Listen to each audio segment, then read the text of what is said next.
Sherry Robertson is totally blind. She lost her eyesight in a tragic accident when she was just 19 years old, and for the next 2 decades she lived her life in complete darkness. Sherry believed she would be blind for life, but in 2004 something extraordinary happened. She started to see again. I said, "Oh my God, I see it." There. Sherry is the guinea pig in an extraordinary bionic experiment that has transformed this ordinary Midwestern girl into one of the world's first cyborgs, a fusion of human and machine. Her brain has been implanted with a groundbreaking artificial vision system. I'm getting ready to blow, guys. It's a procedure so radical that it's still unapproved by the US government. Despite this, Sherry was willing to go under the knife to prove that bionic vision can restore sight to the blind. Sherry is just one example of how the science fiction dream of bionics is becoming real. In the UK, patients are being fitted with the world's first fully functional bionic hand. So I turn the top muscles to open, like that. I turn the bottom muscles to close, like that. 18-year-old Evan Reynolds lost his arm in a car accident last year. Now he's on the way to becoming a real-life bionic boy. Evan and Sherry are both at the forefront of bionics. They are human experiments that give us a glimpse of what the future of medicine has in store. But Sherry doesn't call herself the bionic woman. She goes by another name. I am now the robo chick.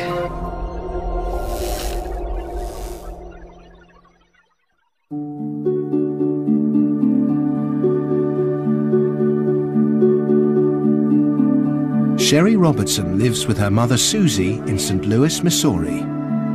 Oh, he twisted some of my hair.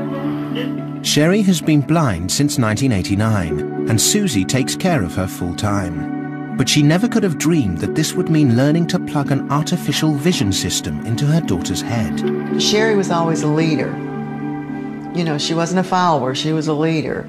As she was growing up and I was growing, we were, kind of growing up together there. If something happened, we didn't skirt it, we faced it and we handled it, And there's a lot of things that's happened in our life that was not easy. Growing up through high school in the 80s, Sherry was a popular girl who had no trouble fitting in. I was a dancer. I did tap and jazz, ballet and toe, I twirled a baton, and I did acrobatics. And all this time I did have my vision. I had perfect vision.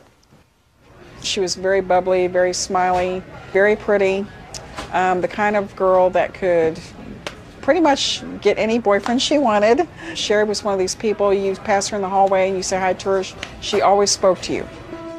In the autumn of 1989, Sherry had started college and had her whole life ahead of her. But then came the accident that would rob her of her sight and her future. It happened when Sherry and her boyfriend Russell were driving to relatives for Thanksgiving. I guess we must have left about 5:30 Thanksgiving morning. I reclined the seat, and I had my seatbelt on. I always wore my seatbelt. And I reclined the seat all the way back, and I turned on my side where I was facing the driver. And the seatbelt was getting my neck, so I took it off. And Russell fell asleep. And he crossed the white line.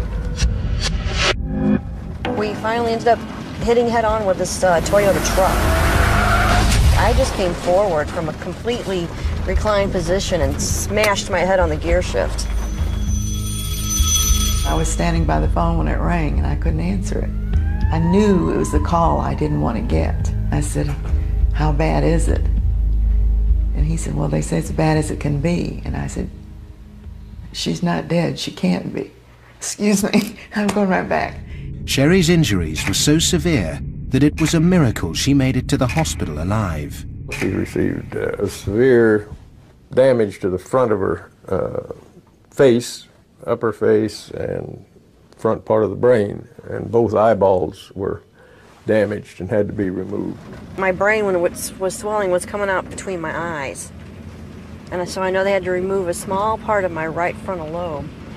And they had to cut across, clear across on the left side of my head as well, so they could lift up my skull and pick the bones from my nose out of my brain.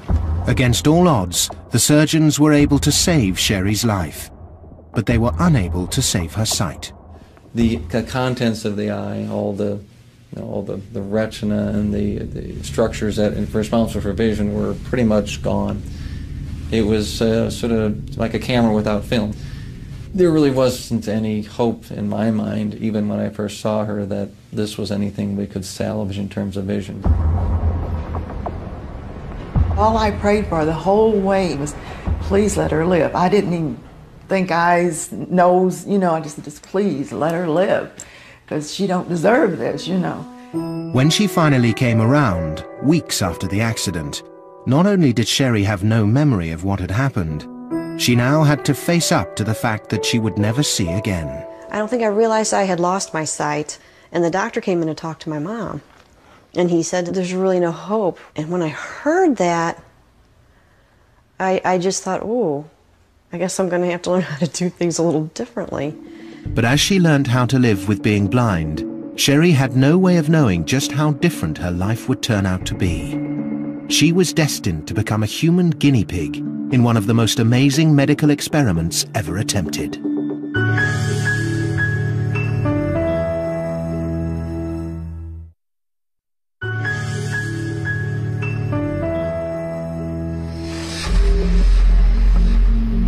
"37-year-old Sherry Robertson is one of the world's first cyborgs, part human, part machine. She's taking part in a radical experiment in bionic vision that has the potential to end blindness forever. Sherry was just 19 when she was blinded in a car crash, and as she recovered, her doctors were worried not only about her physical injuries, but about the psychological trauma that came with losing her sight. The doctors kept telling my mom, oh, she's going to hit an emotional wall any day. Remember that, Mom? Mm-hmm. She's going to hit a wall. And I never did. And they would come in and see me, Andrew, and say, you feel like committing suicide? No. And then I'd have a lot of problems. I'd be depressed and probably then pumping my stomach or something and blind. I'm like, no, I don't want to commit suicide. I want to get on with my life. But they got really worried because I wasn't doing what they thought, acting the way they thought I should. For the next 15 years, Sherry learned to live with being blind. She assumed that she would never see again. She didn't know that she was destined to become part of an amazing medical experiment to make the dream of bionic vision become real. Just the idea that I would be able to see outlines and shapes or even just flashes of light at first was incredible to me. And I wanted to do it. A camera on Sherry's glasses acts as an artificial eye. It sends a signal to the computer around Sherry's waist. The computer translates this signal into electrical impulses which are sent through cables directly to Sherry's visual cortex, the part of her brain that deals with sight. And when Sherry's brain is stimulated in this way, something amazing happens. Oh, wait. What? Wait, don't move. She sees what the camera sees. This incredible invention was the brainchild of one pioneering scientist who would stop at nothing to prove that he had the cure for blindness. His name was William Dobell. Dobell was a maverick operating on the fringes of the medical establishment. He was an amazing man. I talked to him on the phone many times. He basically started to want to know what happens when you stimulate the brain. And if you stimulate it in certain places, how does the brain react? Dobell's extraordinary idea was to create artificial vision by simply plugging a video camera directly into the brain of a blind person. There was only one problem. To prove that bionic vision would work, Dobell needed to experiment on human guinea pigs. But getting government approval for such extreme surgery would take years, so rather than wait, Dobell simply advertised for volunteers and began his own trials in Portugal. Well, my aunt was reading the paper one day and she saw an article about a Dr. Dobell who had developed this incredible artificial vision implant. The idea was that they could put these electrodes on my visual cortex and I would be able to see via stimulation of these electrodes through a camera that would be on my sunglasses lens. So Belle needed blind volunteers who'd been born with perfect vision and later lost it. And since Sherry had been 19 when she lost her sight back in 1989, she was just the sort of patient he was looking for. He said that I was perfect for this surgery because of how I lost my sight, because I was 19 and my cortex was matured, and I had no optic nerves, I had no eyes, and that I would be good for this. It would probably work for me. Sherry volunteered for surgery in 2003, 15 years after her original accident. The operation would be painful, expensive, and there was no guarantee that it would work. But Sherry was determined to become a pioneer of bionic vision, whatever the risks. I wanted to help them to be able to use me to learn and further the project for other blind people. Sherry felt this was an opportunity to turn her blindness into something positive, but her mother Susie wasn't so sure. I was feeling very emotional about it. You know, I thought, oh, Lord God, is this really what you want her to do? Sherry flew to Portugal for surgery in October 2004. But the day before the operation, she got a shock when the doctors explained exactly what it would involve. They described to me how the surgery was going to take place, what would happen. And the doctor stood behind me, and he put his finger behind my right ear, and he traced a line up the side of my head, across the top of my head, and down the left side of my head behind my ear. He said, "We're going to make the incision here." And I was getting a little nervous. And he said, "Then we're going to pull your skull back." Basically, this is a very simple craniotomy. You open the skull and expose the occipital lobe. You actually don't do anything to the brain itself. You want to leave it alone. And these, they look like little playing cards, essentially, with all these little electrodes poked through them. It lays on the brain. I was looking at the thing that was going to go in her head, and all these little wires, you know, that come off of it. And I thought, they can't put that in her head just by putting two little holes, you know, one on each side of her head for the post to come out. There's no way. And to my fear, he showed us how they was going to put it in there. He told me they would close my head up and drill holes in the back of my head so that the terminals could fit through. Despite these last-minute doubts, Sherry felt that having traveled halfway around the world, she couldn't back out now. I was hoping she would change her mind when we got there and they explained everything to her, but,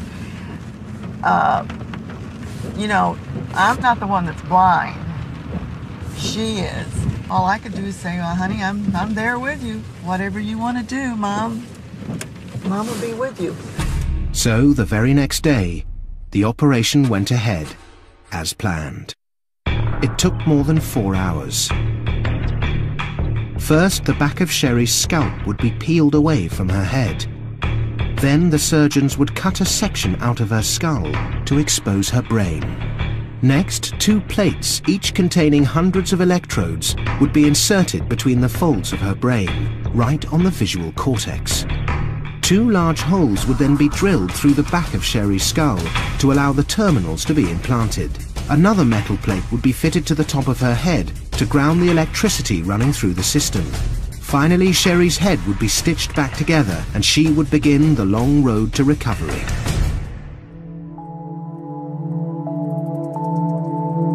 When I woke up, my head was all nice and wrapped really tight, and I had a massive headache.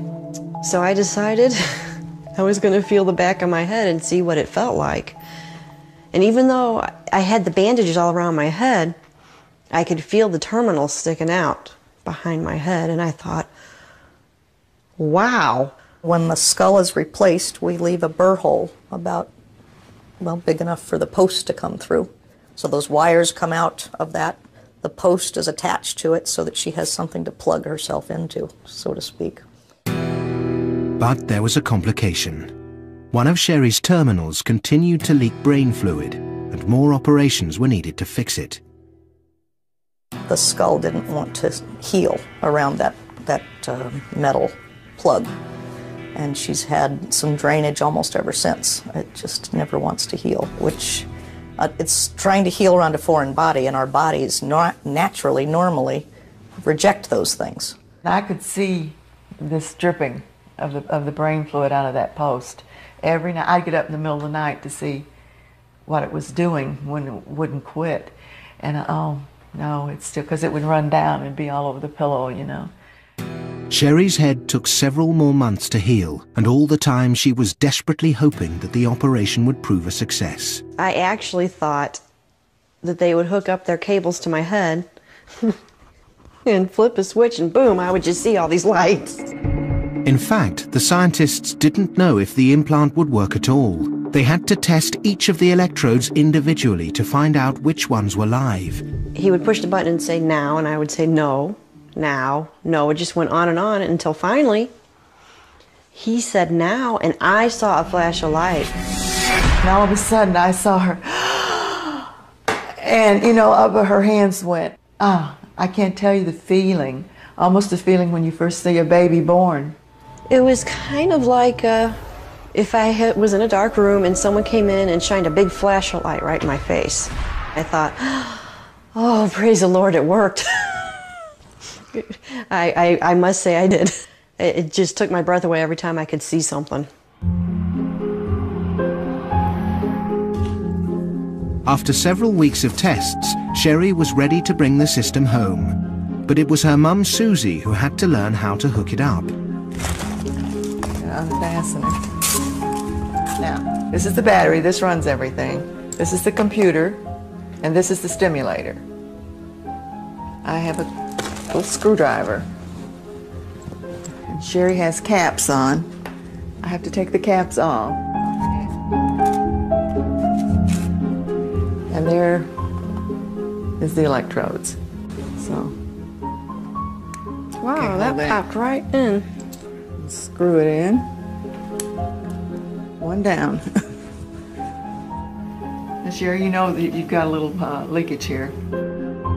After the surgery, she had all the problems. She had it with this terminal. This one here is the one that continued leaking. Sherry is presently only using 10 out of a possible 484 electrodes on her visual cortex. She's able to see contrasts, but is not using her bionic vision to anything like its full potential.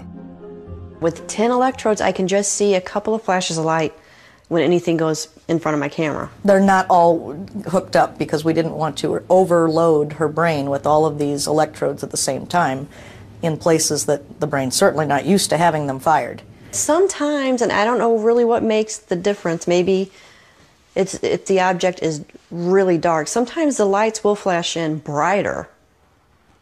And I'll always say to my mom, oh, it blinded me. I'm waiting for an upgrade to come along so I can use all of my electrodes. Because when I can use all of my electrodes, or at least the majority, then I will be able to see the outline of what I'm looking at. And I can guarantee you, once I've got that, I'll be turning on every day. While she waits for the upgrade, Sherry still needs to hook up regularly to test her system. But recently she's become worried that something might be going wrong. When I turn this on, it takes about 2 minutes for it to boot up. And the way I know that it's booted is because I'll hear a series of beeps. And I cover the camera while I'm waiting for that because I'll be more prepared when it is booted up and I take my hand away and I start seeing the light. If I didn't do that, it would be a real shock when it just came on and I wasn't prepared. So I'm going to turn it on and we'll listen for the beeps. I haven't heard any beeps. Have you, Mom? Not a beep, It should be beeping by now. Not the thing. It didn't do any beeping. It didn't do any beeping. Oh, wait. What? Wait, don't move. Don't move.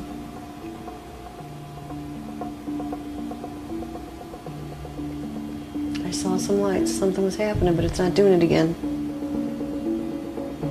So it's trying to work. Yes. Let me make sure everything's plugged in, okay? I saw 2 flashes, just little flashes when I saw you, but it's not doing it again. They weren't as big as they usually are. They were just kind of little white lights, one right on top of the other. And from your experience of using it, what do you think is that likely to be? Oh. Oh. That's this. It could be in the battery then. It's in the battery. It's this. I'm not getting enough juice here. Yeah, hear it? I'm getting ready to blow, guys. Well, I took my hand away from the camera to see if it was working, even though I didn't hear the boot up beats. And as I was scanning and I went across my mom, I saw two small dots. They were much smaller than what I would normally see. But then when the battery started making that beeping noise, then I knew that I wasn't seeing my dots like I should because the battery is old or it's going dead. So then when I turned it off, I felt like little thumps right in the top of my head. I don't know what that is. I don't know if that's like the electrodes letting up off the brain. I've never really experienced that until just recently, but it has to be because the battery is bad. Sherry is now faced with a difficult situation. She hasn't received the continuing care she was promised for a good reason. Bill Dobell, the inventor of the artificial vision system, died suddenly in 2006 at the age of just 59. Unfortunately, Dr. Dobell died, and a lot of the research was put on hold. And then, unfortunately, it lost its funding because it didn't have a chief researcher. Without FDA approval or funding, Sherry has been left in limbo, with nobody to continue her treatment. Her bionic experiment is only half finished. She hopes it hasn't all been in vain. Bionic technology isn't just being used to treat blindness. The UK is leading the way in the development of bionic limbs, and the world's first truly bionic hand is about to be given to a few test patients. One of these bionic people will be 18-year-old Evan Reynolds. Evan likes the idea of being a bionic boy, and for him it will be one more challenging step in his recovery from the accident that cost him his arm. I just remember sort of pulling my arm back in the car and I thought I'd just broken my thumb or something. I pulled my arm, I was going to my friend, stop. And he turns to me, he just looks and goes, don't look at it, don't look at it.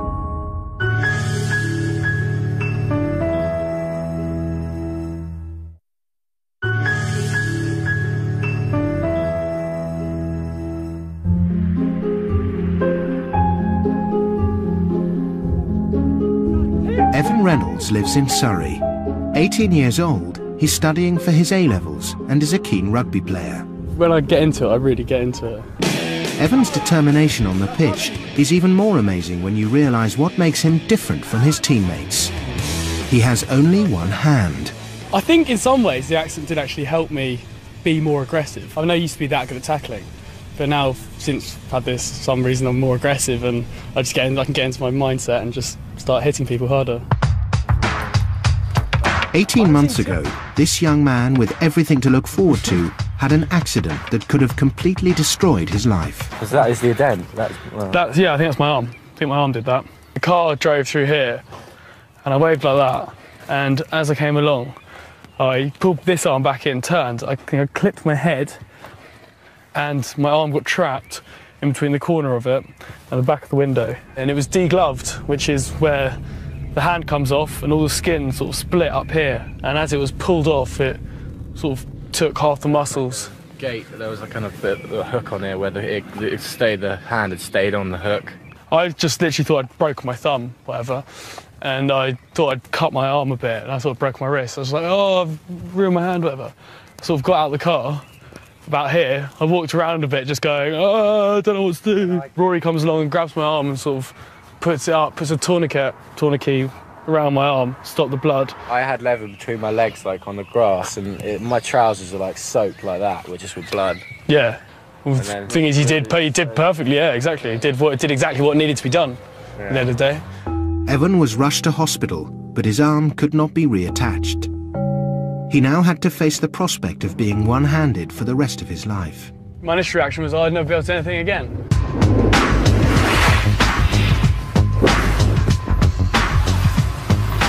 When it happens, you're devastated. You don't understand it. You don't know whatever's going to happen. Like, I just thought that was it. But when you get home, it's sort of the reality hits, and you're like, this is it. This is what I've got to deal with for the rest of my life. And I remember every day having to redo the bandages and the stench. That's what it really got me. It was like dying flesh and like just all healing and stuff, like horrible stench. And that really got to me. That was like, I used to just like be in tears every time after that, but it really builds your strength of character. I feel like a stronger person now. Even though Evan's hand is no longer attached to his arm, he can still feel sensations in a phantom hand. I can actually feel my hand there still, like, and I can move my fingers in my mind. But no, I don't really feel much pain apart from phantom pain, which is the pain of, it feels, how can I describe it? It feels like your hand's being crushed into like that sort of shape, and pins and needles constantly. And something's really strong, and when it gets really bad, it feels like your hand's covered in paper cuts. It's absolutely bizarre. Evan didn't know it, but these phantom feelings were giving scientists a clue about how to make a bionic hand that patients would be able to control like a real one. And he was about to become one of the first test patients for the most advanced bionic hand ever made. Let's try it again.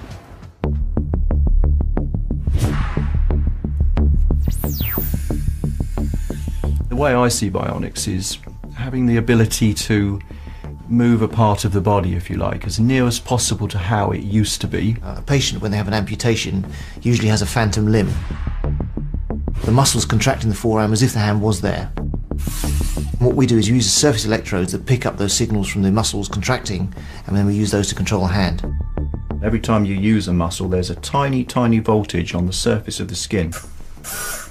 I'm using these electrodes to control the opening and closing of this hand. That's exactly what Evan does when he controls his. And I can actually get that down to quite a fine control as well. Well, it's a huge leap forward. Existing hands have one motor and one gearbox. These two fingers don't exist. They're on a chassis basis, and there's a motor in here, and the fingers come together just like this, and that's all it can do.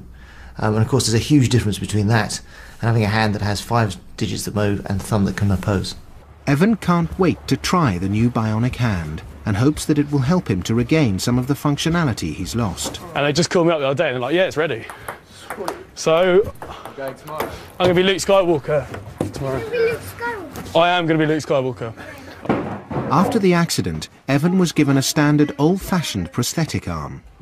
His new bionic arm will look similar to this, but represents a massive leap forward in technology. This is the passive hand, it's not the robotic one, this is the original one that I've got from Dorset Orthopedics. It's all like bendy, as you can see, and my arm sort of slots into there. Do you want to show us how it goes on? It sort of slots on like this, just push it on, like take it off or push it on. And yeah, this one isn't the robotic one. The robotic one, it'll have, these are the robotic fingers. And then when it sends the electric signal to the muscle, it picks up this and sends it into a computer in the wrist, and that corresponds to like hand movements. The fitting of Evan's bionic hand will be much less risky than Sherry's bionic vision. He won't need an operation, and it can be simply attached to his arm. Back in St. Louis, Sherry is on the way to hospital for a CT scan to make sure her malfunctioning system isn't causing any brain damage.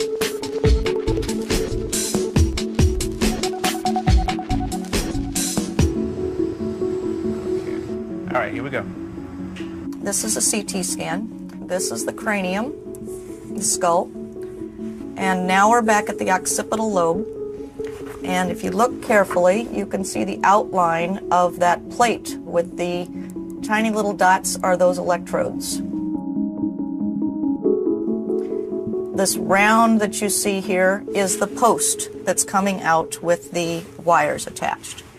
And this at the top is actually a grounding plate. You've got so much electricity going on that she's grounded, just like if you grounded your house in case of an electrical storm. That's what they have to get used to also, that they can have seizures because there's so much electrical activity coming through. Whoa, there's a weird feeling in the top of my head when I turn it off. It is quite unusual to have this much electrical activity, electrical hardware inside someone's brain. And that's why we've had some trouble getting this to be approved in the United States because of the risk and the complications that we've had. The scan confirms that the jolts Sherry felt in her skull were caused by the electrical grounding plate. But her bionic vision system still isn't working. The problem must be to do with the external hardware. Now her only option is to travel to New York to have it tested by one of the engineers who originally worked on the project. Back in the UK, Evan has heard that his new bionic arm is finally ready to be fitted. This is the first time that a bionic hand with 5 articulating fingers has been given to patients. Nobody knows quite how it will work. Oh, cool. Hi Evan. Hi. How you doing? Yeah, not too bad. Good to see you. Cheers. Okay. Well, it's all ready. It's all done. Yeah, it's all ready for us to try. So we'll put the cover on it in a minute. If we can... Probably should have done that with this issue instead of my trousers. It's all looking cool. I wanted to see them. I'm looking forward to seeing them. The bionic hand works so instinctively that Evan can immediately control it. Brilliant. That's all working perfectly, isn't Yeah. it? I tense the muscles in my forearm. So I tense the top muscles to open, like that. I tense the bottom muscles to close, like that. Because I have phantom feelings and I can feel my fingers moving, I can feel almost that when I'm moving it, I'm moving my hand as well, and then, but obviously it doesn't feel like I'm moving my hand. It's obviously not going to feel like that ever. But I can, it feels like it's moving at the same pace as my hand would be. The bionic hand mimics the way a real hand grips objects. The final step is for Evan's cosmetic skin to be fitted. It's literally just a rubber glove. It's a glorified rubber glove that looks like a real hand.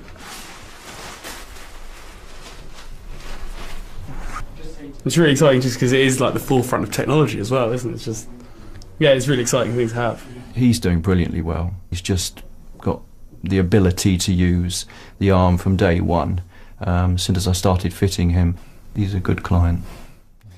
Evan's new hand is the most advanced bionic limb ever made. Like Sherry Robertson, he's a patient at the cutting edge of bionic technology, but this isn't always an easy place to be. Sherry's artificial vision system has been malfunctioning, and without FDA approval or funding, the project has been suspended, leaving Sherry in limbo. Desperate for help, Sherry and Susie have flown to New York, where the project was originally based, to try and get some answers. You know, I got her all hooked up and I knew everything was plugged in the way it's supposed to be, and she turned on. Oh, wait. What? Wait, don't move. For just a flash, she saw something. But then the battery started acting up, and that was it. At times I'm a little impatient about it, but I know that when things finally start rolling, you know, then we'll get these upgrades built. And the way I look at it is, with it taking so long, I'll just really appreciate it that much more when I finally get it. Sherry and Susie have contacted one of the original engineers who worked on the artificial vision project, and he agrees to take a look at her system.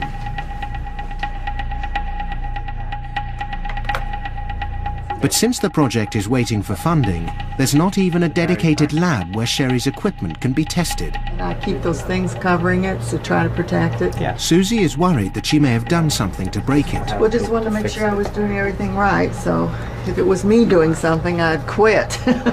The engineer has to take the system away for more work, leaving Susie and Sherry hopeful that it can be repaired and upgraded soon. But there's still a long way to go before Sherry gets the vision she hoped for. There's only one other person they can turn to who really understands how the artificial vision system works. In fact, he was the very first blind volunteer to put his faith in Dobell's extraordinary bionic invention. His name is Jens Naumann. He was the first recipient of this artificial vision. He's worked with Dr. Dobell, so he understands a lot more about the inner workings of it than we do, and I hope he can enlighten us. I think he's like me, he's not going to let it go because the scientific part of it has been proven, so it's there. We just got to get someone that we can get to fund it so we can keep it going. Jens lost his sight in 2 separate accidents when he was a young man, and for years he lived in hope that technology would offer him the chance to see again. I was just listening to the radio one morning making breakfast when I heard about the cortical stimulation principle on CBC radio and how the technology was about 7 years around the corner. And From that day on, I began to almost count the days.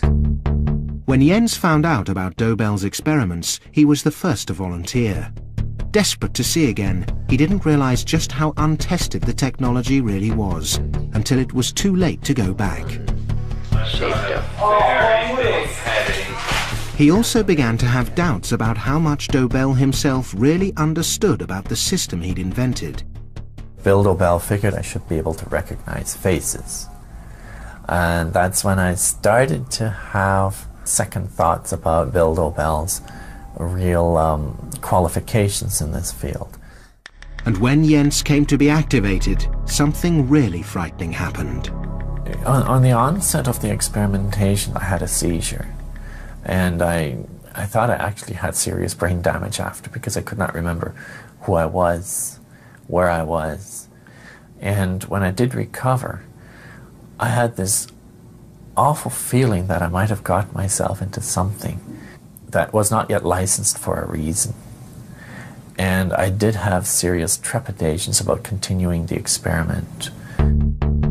I remember speaking to the engineers under my breath so that Bill Dobell wouldn't hear, and say, look, let's not increase the voltage as quickly as Bill Dobell wants, in order to save my brain, so to speak. But gradually, the risks began to pay off. So much so that a few months later, Jens gave an amazing demonstration of his artificial vision. He drove a car. I was able to drive the car by lining myself up, looking out the side window. And that was the first time I realized that this artificial vision actually had great potential. Sherry hopes that since Jens worked on the system with Dobell, he can give her some idea of what the next stage of her treatment might be.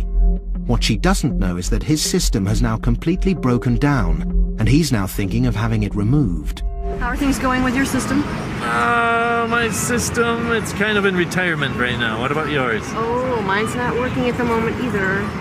What happened? Well, I'm not really sure. Tony is taking it to get it fixed. Well, I have the same thing. I'm thinking about maybe getting mine taken out. Oh. Because it's so uncomfortable at times. You know, suddenly blood runs down, suddenly it just hurts like a huge pimple. I mean, it does hurt. And I'm just wondering if you've ever considered, like, are you going to live with this to the rest of your life? Absolutely. Absolutely. That's nice. The potential for Sherry right now, considering she already has these electrodes in her head, is immense. The big holdup is money. It's really difficult to say whether or not it's going to go ahead tomorrow, next year, or in 10 years. And that's a revelation for all of us that now have these systems in our heads. But while Jens has given up on his own artificial vision system, he still believes that Sherry's has enormous potential, and that through her the dream of true bionic vision may one day be realized. You know, you're really excited about getting this moving. Yeah. And you know, you have every reason to be, because you're actually the youngest patient that had the full big electrodes. With you, the experimentation, it looks so positive. We need these upgrades, Jens. We need these upgrades. I think it's going to take something like what we're doing, what we're pushing, for them to realize, hey, it's there. I mean, it's there. Do something about it. Don't just let these people have these things in their head and say, well, I'm sorry, you know, we just got to keep pushing. We just can't let it go. You got to keep yourself going. You got to stay positive. Sherry knows that she has a long road ahead of her to get her system working properly. The dream of bionic vision is proving tougher to realize than she had hoped.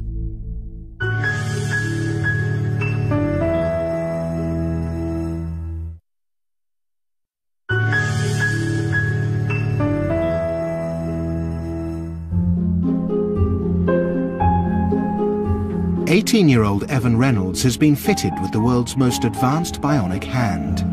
Controlled entirely by impulses from his brain, it replicates many of the functions of the hand he has lost.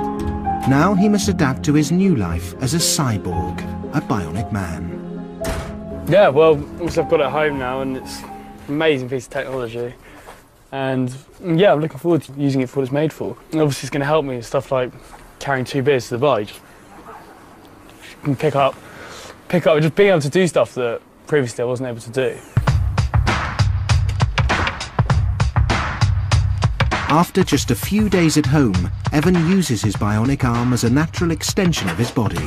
When I squeeze and it meets some resistance, it'll stop with that resistance. So as you can see, like I can even pick up like an egg or something like that. Just.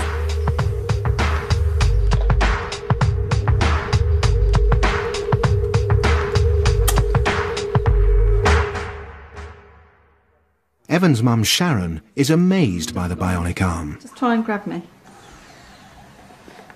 How did it go with opening the front door?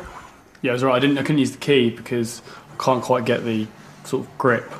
I think I've said to you I'm a bit scared it's going to get left somewhere in a pub or yeah, probably somewhere like that, and that maybe we really need to put your name inside it. Please return to. No, I'm just glad you got it, and I think it will make a difference. But it's another change, isn't it? Exactly, yeah. It's another thing I need to get used to. Another thing I need to sort of. Yeah. Another thing I need to just adapt to, and because obviously I'm so used to not having one at the moment, and not having that like functionality of like being able to do stuff that I have to relearn using this arm again. Yeah. While Evan is delighted with his bionic arm, Sherry Robertson has returned home to St. Louis without her bionic vision system. She now has no choice but to get on with her life and hope that it can be upgraded soon. Her school friend Kerry is writing a story about her for the local paper to raise some publicity. Is that you? Yeah. Hi. It's me. How are you? Oh, it's been too long. It doesn't cease to amaze me how positive Sherry is, how she looks at life, and the sense of humor that she has with everything she's been through. Sherry's got actually a fuller view of life than I do. Where do you see yourself from here on out with this device and the upgrade that's going to happen, and what do you see yourself doing? I'm going to keep pushing, you know, doing interviews and trying to get the word out there about this so we can get some funding, because once we get the upgrade and I'm hooked up for the upgrade and I can actually, you know, wear it around for more than an hour without it breaking my back, I would like to go back to school, get my master's in crisis counseling. Crisis counseling? Crisis. Since I've kind of had a few crises myself, I think I would be a good person to be able to do that. Just to know that, you know, you're blind and you have this on, and it can help you see and know more of the world around you. That's amazing. That is truly amazing. And then to know that someday she's going to have this upgrade and she's going to use all those electrodes to see even more. I hope one day she sees my face. I really do. So when I laugh at a joke she tells me, she can see the expression, fully see the expression on my face. Also helping Sherry move forward is the new man in her life, her boyfriend Dave, who, like Sherry, lost his sight when he was younger. As a blind person, Dave is fascinated by the potential of Sherry's bionic vision. Well, Sherry, how does this compare back when you had your sight, though? Because I know you once had your eyesight and I had my eyesight. Nothing at all like what you see when you can see. But just knowing, you know, when those flashes of light go off, and I know something is there by me, that's just incredible. And when I finally can use all of my electrodes and I'll see the outline, and I'll know what I'm looking at, whether it's a person or a car or whatever, that just blows my mind, because they told me I would never see anything again. So it is kind of, I guess you could say, archaic, kind of cavemanish, just seeing little matrix dots, but it's incredible.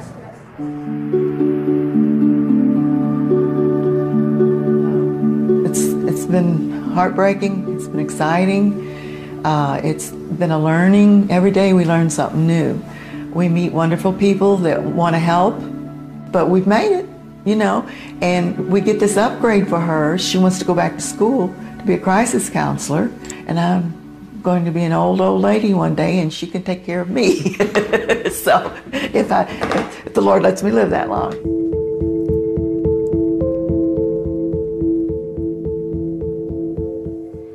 Facing their fears and future head-on, 10 teenagers experience life behind bars and challenge all our perceptions of crime and punishment in our new series Banged Up, starting Monday on 5. Next tonight, we've just watched The Fact with RoboChick, and next we've The Complete Fiction with RoboCop 2.